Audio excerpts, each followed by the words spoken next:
This is the Little Moments Count radio podcast, created in partnership with community radio stations throughout Minnesota. Each episode, you'll hear interviews with early childhood experts on how to support the important brain development that takes place in the first 1,000 days of life, just through little moments every day. Learn more at littlemomentscount.org/podcast.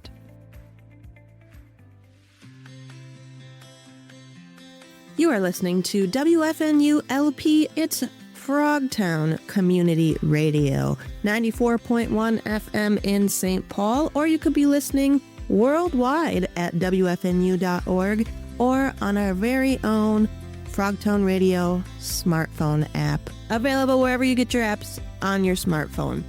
This is the show So St. Paul, where we talk about all things, you guessed it, St. Paul, Minnesota. I'm your host, Katey DeCelle, and I'm here every Thursday from 5 to 5:30 p.m., bringing you the best people, places, things, events, anything cool and great happening in our capital city, my favorite city, St. Paul. This episode of So St. Paul is presented in partnership with Minnesota Public Radio and Little Moments Count.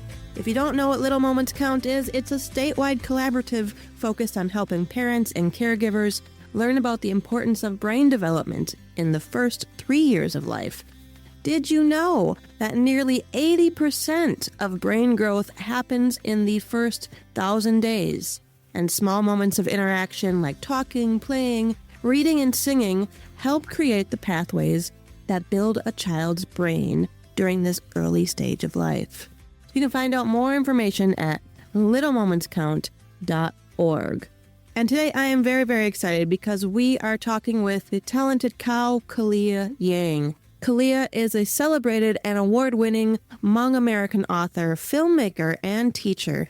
She's known for her powerful memoirs like The Late Homecomer and The Song Poet, which chronicles her family's refugee journey from Laos to the U.S. She focuses on Hmong culture, war, resilience, which have all earned her numerous awards, including the National Book Critics Circle and Minnesota Book Awards.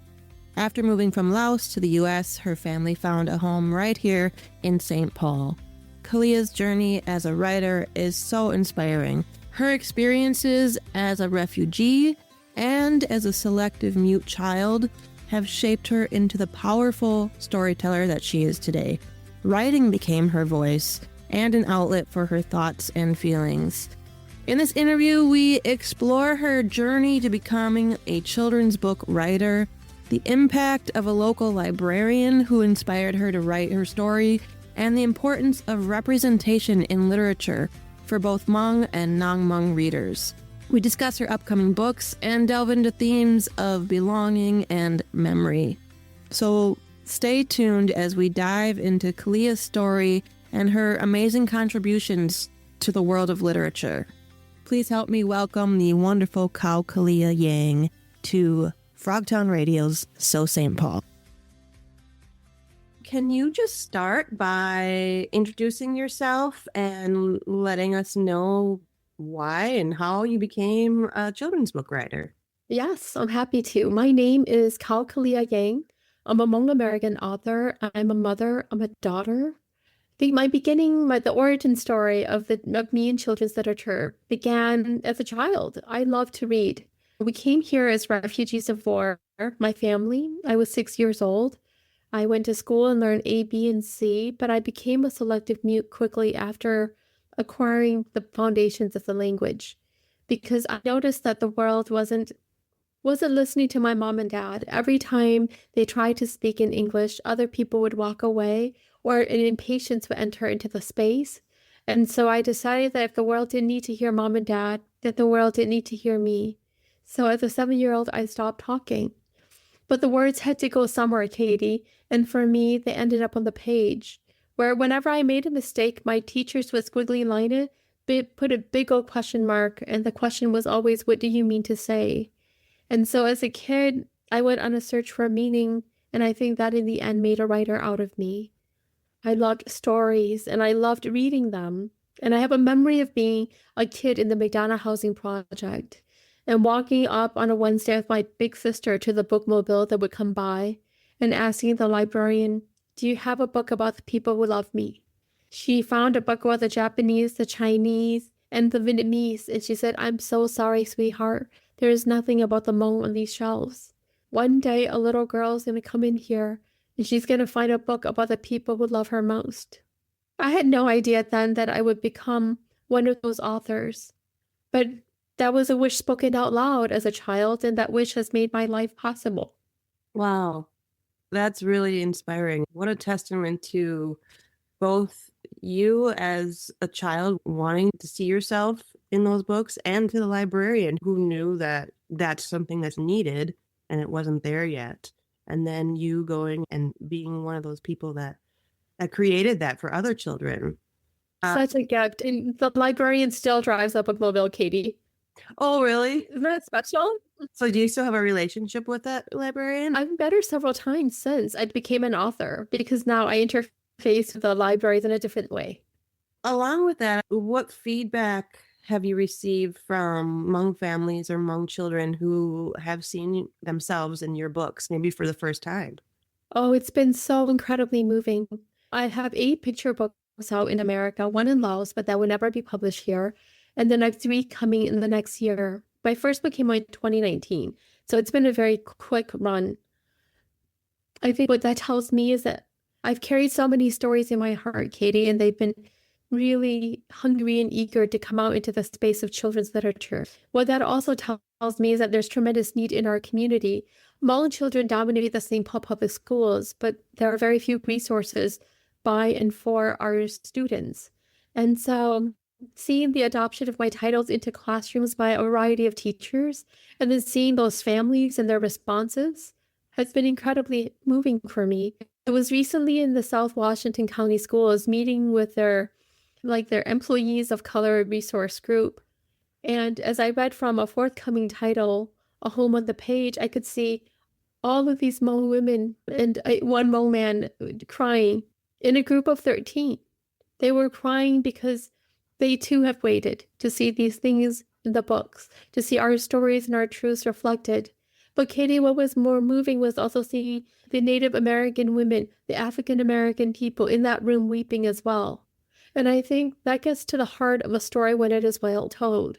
Yes, human experiences are individual, they're not unique. When you come from certain histories, I think these stories have the power to pull us together and solidify us in our shared experiences of being underrepresented, of being marginalized. So it was incredibly moving, yet for the Hmong people in the room, but for everybody else as well. So tell us a little bit more about that book, A Home on the Page. It's coming out soon, right? In 2026? Yes. Okay. Yes, in February, I'll have 2 books out, A Home on the Page and then The Blue House I Loved. And the authors don't get to control when books come out, but what a wonder that these 2 are coming out into the world just within a week of each other. In A Home on the Page, it's about a young girl, a young Hmong girl, very much inspired by my life and my experiences of racism, as well as informed by my children's and very much the children in our public schools right now. Of just being told, when the food is unfamiliar, the lunch boxes are unfamiliar, of being told to go home, wherever that is, because for so many of the children I'm writing for, home is right here in the American heartland. But yeah, it's about these experiences where we don't feel like we belong, where we're ousted.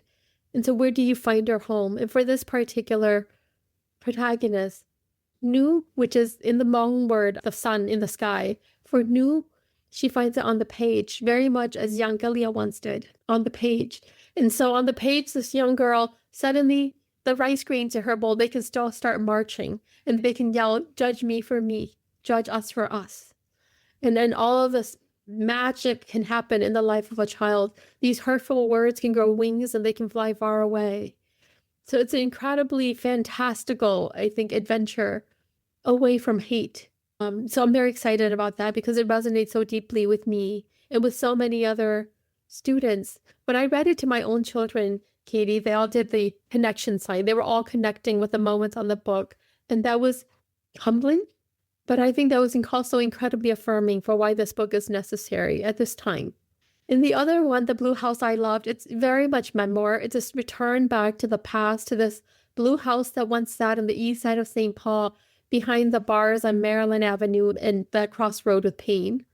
It is a blue house that once was home to my uncle and my cousins when we were new in America, about how memories can pull us back together, although life has pulled us far apart, about family trying to survive, doing the best they can. And I think that is also particularly important at this time because we're in an age of forgetting. So many people want to forget certain aspects of history, certain realities, certain truths. But for me, it is always within the seeds memories that our futures can flower. And so to take readers back to the importance of memory is, I think, a big contribution to children's literature. Also because a lot of children experience nostalgia. You're young, but your memories hold a special place, and to value that place is so important. So these are my pair of books that are coming in February of 2026. You talked about being bilingual and also selectively choosing not to speak. So someone who grew up navigating multiple languages, can you talk a little bit about how early exposure to reading, and particularly in a bilingual reader, how that affects a child growing up and their families? Katey, for me, the introduction to literacy was actually via my mother. My mother had been one of the first Hmong girls in her village to go to school, whose family could afford to do without her labor. But when the war came, I'm talking about the secret war in Laos, to the villages, the Hmong villages on Pumbia Mountain, her school was bombed. And so my mom's education ended at a very young point in her journey. When we came to America, my mom would gravitate toward the picture books. My older sister and I, we didn't yet read, but slowly she would piece together the words and read them to us, which is interesting that children that are often an immigrant person's first introduction to literacy in America. But that was the case in my home and lots of other homes across the country and across time. But my mom started reading to us. And then when mom started working in the factories, my older sister, she would check out the books and she would create elaborate stories from the pictures alone. For me, she was my human VCR, I called her. And she would create incredible stories for me using picture books. And then when she finally learned how to read, she started reading by herself. And that was where I felt, I think, a great deal of loneliness. I had to make my own way in a book. And so it was my job then to take meaning, to take stories from these images and these words on the page. I think I began comfortably reading simple picture books in English by the time I was 7, 6 months into America. But of course, I didn't talk in English because mom and dad, and at work, people were always saying, you're here to talk to the machines, not to us. And so I stopped talking. And at first, it was voluntary.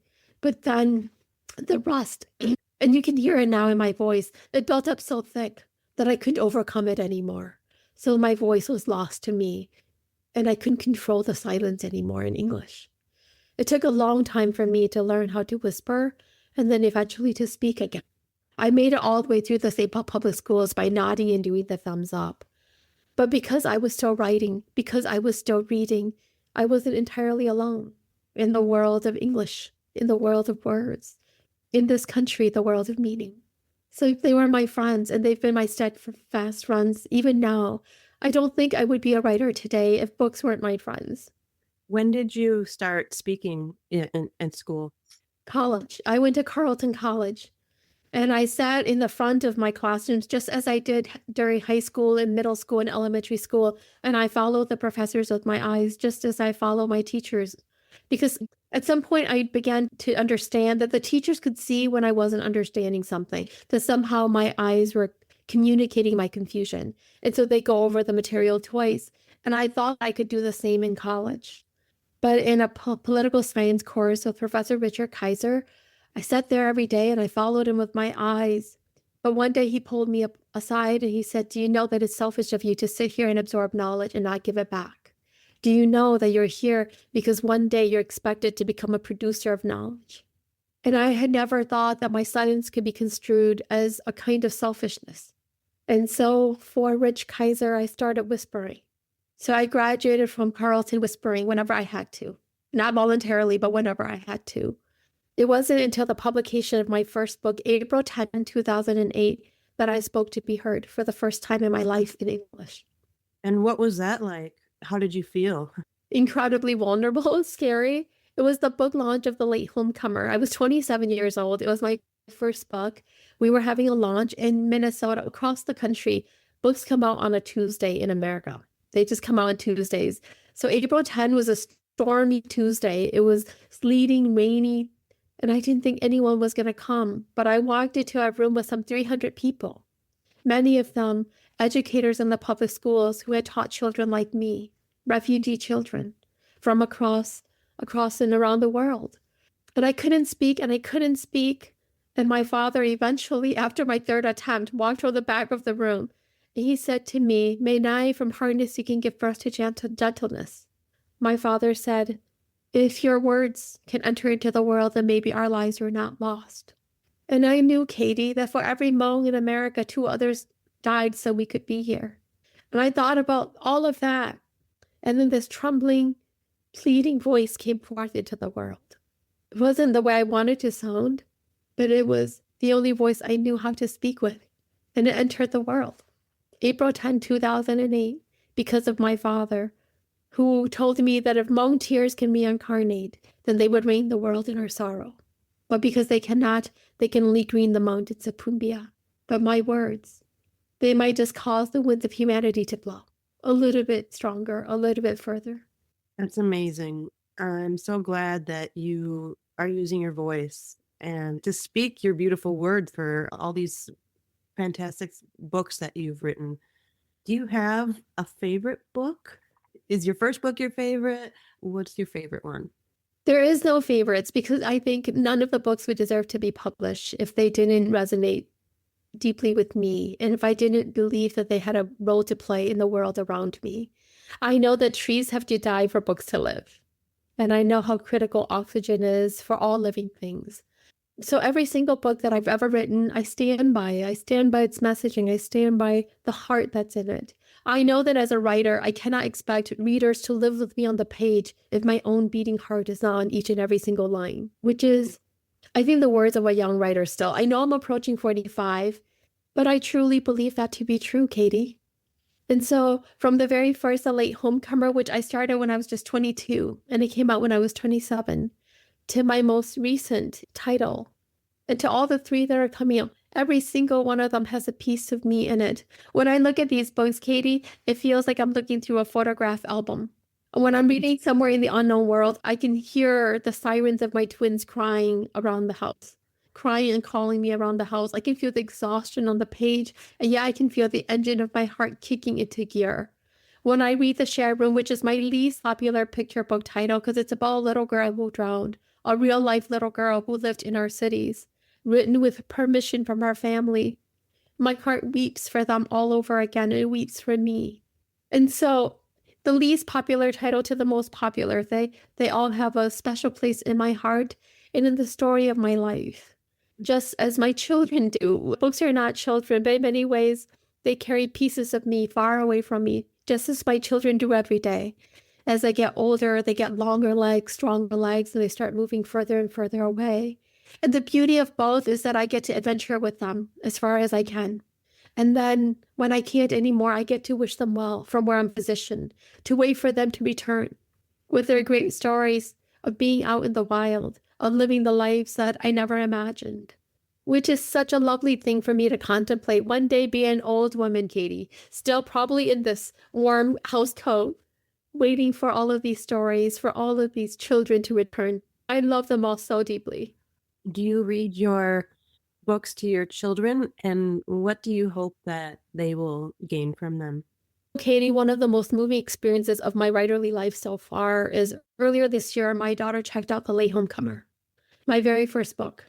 And it wasn't for children. She was 12, but she checked it out. She checked out this book and she said, "Can we read it together?" I wrote that book as a college senior. I started writing that book as a college senior, and I never thought that one day I would be sitting in her bed reading it to her, my daughter. So suddenly we were there, Katey, and I was crying so much, and she was crying so much that this story is now in her hands, and it's offering not only a glimpse of the Hmong history, but an introduction to my grandmother's Wuli, who never went to school, who didn't know how to read or write, who spelled her name all of her life with a shaky X. That we were sharing these words together was profoundly moving for me. And I think it gave me a glimpse into what I'm trying to do as a writer. This legacy of work that I'm building for Hmong children, but for all American children who are looking to find belonging in our world. It's my big search. And in my way, each book is a little house. It's a little cabin, a little hut in the wilds of everything. To hold away the storms of life, to keep away the moments when thunder is so loud and the lightning so bright that you don't quite know how you're going to be at home, how you can be safe here. It's so important. And I'm so glad you have this to be able to share with your children. Thank you for sharing. Thank you. At Little Moments Count, we often talk about the importance of window books and mirror books. Could you talk a little bit about why it's not just important for Hmong children to see themselves in stories, but non-Hmong children to read about the culture? Katey, I've learned since becoming a writer that the Hmong are not the only people who are new to the written language, that this is true for the Somali people as well. When I became a writer, I received so many emails from Somali writers saying, how do I tell my story too? And can you help? That really propels me into the world of teaching. As long as I've been a writer, I've also been a teacher across our institutions and organizations because I want to help other communities tell their own story. But one of the most moving experiences for me was when I wrote A Map into the World, and it came out in 2019. It was my first picture book. It was for an old man called Bob who loved an old woman called Ruth who lived across the street from me. Ruth died shortly after we moved, and Bob would push out the special bench, which is the back seat of a car with wheels on it. He'd push it out, he'd sit there, he would just weep. And so I got to crossing the street to sitting on that bench with Bob. And one day, my little girl asked if she could go with me. And so me and Bob are talking. She asked if she could draw on his driveway. She says, if you don't like it, then the rain will come and wash it away. And he says, go ahead. So we're talking. He's telling me it's his swan song. I had no idea what that was. So I asked him, and he said, this is it for me. Look at the apple tree in my backyard. It's giving me more flowers than it's ever given me. It's going to give me more fruit. The tree is saying goodbye. So I'm weeping. Bob is weeping. And she comes up and she says, I'm done. And Bob says, what did you draw for me? And she said, a map into the world in case you need it. And we looked down, Katey. There was an arrow leading to the grass that needed to be mowed. Another one that led to the garden that needed to be tended. And one that led to the sidewalk where she'd drawn a whole world smiling. And Bob pulled her close. He said, I think I might. And I was just moved by what I was seeing and experiencing. And I said, Bob, what if I turned this into a picture book for you and Ruth? I'd never written a picture book before, Katey. But Bob looked at me and he laughed. He said, you will be turning a weed into a flower. And I said, haven't you seen my garden? Then he laughed some more. And so the very next day, I gave this big talk to the friends at the St. Paul Public Library, to volunteers. And I said, yesterday I promised an old man that I'd write a picture book, but I don't know how. I came back and there were 2 emails in my inbox from editors, one in New York and one here, saying, what do you know about the picture book? And I said, nothing. So over the course of the summer, they both gave me an incredible tutorial on what happened in a 32-page spread of a children's book. With the flip of a page, a man can become a tongue in the world of children's lit, Katey, which in the world of adult lit would never fly. But this is the world of children's literature, the magic of it all. So I wrote A Map into the World, and I gave the very first copy to Bob. He said, you took so long. My children were telling me that you're just pulling my leg. But he kept it by his bedside right up until he died with his Bible. When I went to read that book in a small school district in Wisconsin, it was to a mostly white district. I finished reading the book. This chubby white kid raised his hand, and I said, yes. And he said, you are the writer that I've been waiting for. And that is the book that I've been waiting for. Katey, nothing could have prepared me for that moment, that this kid was waiting for me. And after that was done, in the evening presentation, he dragged his teenage brother, all in black, to the school to see me again because he thought his brother needed me too. And all the teachers were shocked. They said they never come to after-school events, this family. Came up with a scrap of paper this big and asked me to give them my signature, this kid. And so I signed the smallest signature I've ever signed. His teacher felt bad, so came up with an index card and said, can you please sign this and we'll make sure he gets it. I signed the index card, and right when I was done, I looked up and the brother was smiling and this boy has his hand straight up again. And I said, yes, you. And he said, you're the writer that we've been waiting for.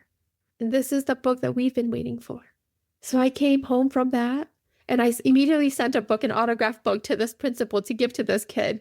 But I also thought to myself, Katey, when I was a kid, I thought I had Laura Ingalls Wilder's heart, because those are the books that were available to me, because I knew that kind of love from my father, that kind of care from my mother. So although she looked nothing like me, she lived an entirely different world, and she might have been afraid of people like me, I thought I had her heart inside, a fighter's heart.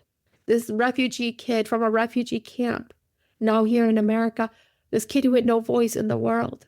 That same truth applies to the work that I've done, and the students and the readers whose hands it's reached.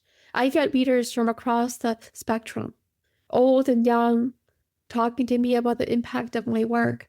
And I think that's what gives me the energy to keep doing what I do so fearlessly. I'm a critically award-winning author. I'm not a best-selling author, Katey. I'm not popular. You don't find me in the grocery stores.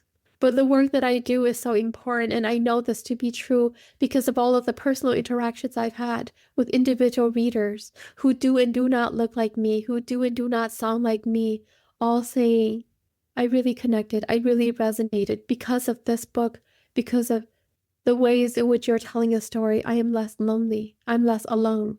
We are more together. That's so beautiful. And that's just one example of someone you met in person who had experience, and who knows how many others you've touched just that you haven't met and who haven't shared their experiences.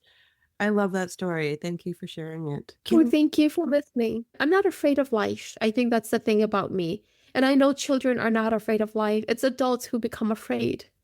If people want to know more about you and your work, what's the best way for them to do that? www.kaokaliayang.com. That's KaoKaliayang.com. Great. Thank you so much for coming on. We'll have to have you back on again.